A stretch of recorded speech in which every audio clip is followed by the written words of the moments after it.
Hello friends, quality education Hindi में आपका स्वागत है।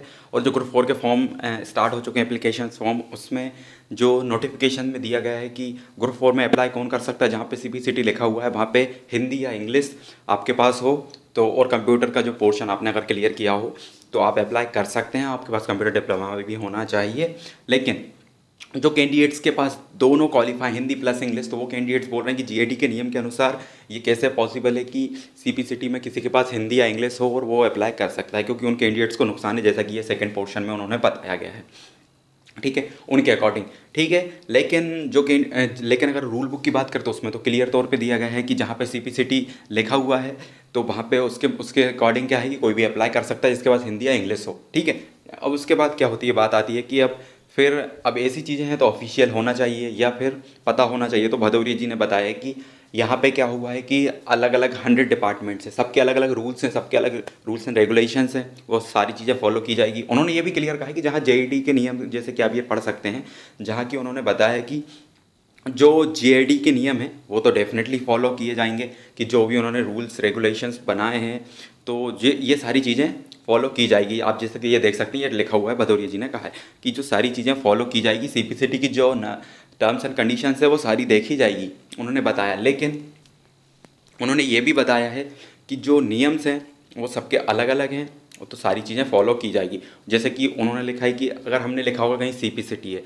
तो हो सकता है कि जिस डिपार्टमेंट में हमने वो लिखा हुआ है या जिस डिपार्टमेंट में वो लिख के दिया है, क्योंकि उस ऊपर हमने क्या क्लियर किया गया है कि सीपीसीटी लिखा है तो उसका मतलब हिंदी या इंग्लिश है, तो हो सकता है कि उस डिपार्टमेंट में सीपीसीटी का मतलब है कि या तो उसको हिंदी में चाहिए होगा या इंग्लिश में चाहिए होगा, तो ये हो सकता है उसका नियम हो। ठीक है, लेकिन किसी डिपार्टमेंट ने तो क्लियर तौर पे लिखा हुआ है कि उसको Hindi plus English plus computer तीनों चाहिए, तो ये सारी चीज़ें उसमें क्लियर है नोटिफिकेशन में। भदौरिया जी ने भी बताया कि नियम सारे फॉलो होंगे, लेकिन हर डिपार्टमेंट की अलग अलग चीज़ें हैं, सारी चीज़ें देखी जाएगी। ठीक है, और फिर अब न्यूज़पेपर में ये न्यूज़ आई है कि परीक्षा दे सकेंगे जो हिंदी इंग्लिश वाले हैं, लेकिन हो सकता है डॉक्यूमेंट वेरिफिकेशन बाहर कर दें।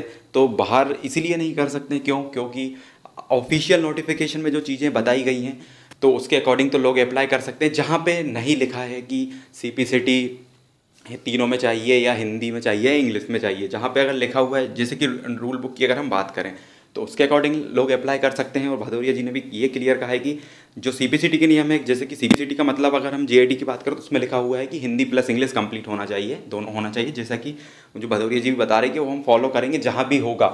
ठीक है, जहाँ भी वो नियम होगा, लेकिन हम हर डिपार्टमेंट के रूल्स भी पूछेंगे, उनके जो उन्होंने बताया वो हमने पुट तो किए हैं, वो हम सारी चीज़ें भी देखी जाएगी।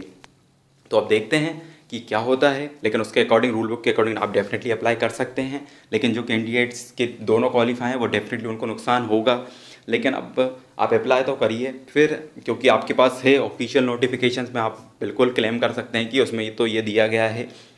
अगर ये ऐसा नहीं होता तो क्लियर कर सकते हैं, लेकिन अब देखते हैं कि कुछ उससे रिलेटेड कुछ ऑफिशियल आता है कि नहीं है। अगर आता है तो फिर सारी चीज़ें क्लियर होंगी, लेकिन अभी रूल बुक के अकॉर्डिंग आप डेफिनेटली अप्लाई कर सकते हैं। बाकी 12th पोस्ट की जो वैकेंसी है उसमें कोई प्रॉब्लम नहीं है, आप डेफिनेटली डायरेक्ट अप्लाई करिए। तो अब देखते हैं, और रूल बुक के अकॉर्डिंग आप अप्लाई कीजिए अगर आपके पास हिंदी या इंग्लिश है। बस ठीक है, क्वालिटी एजुकेशन आज के लिए इतना ही।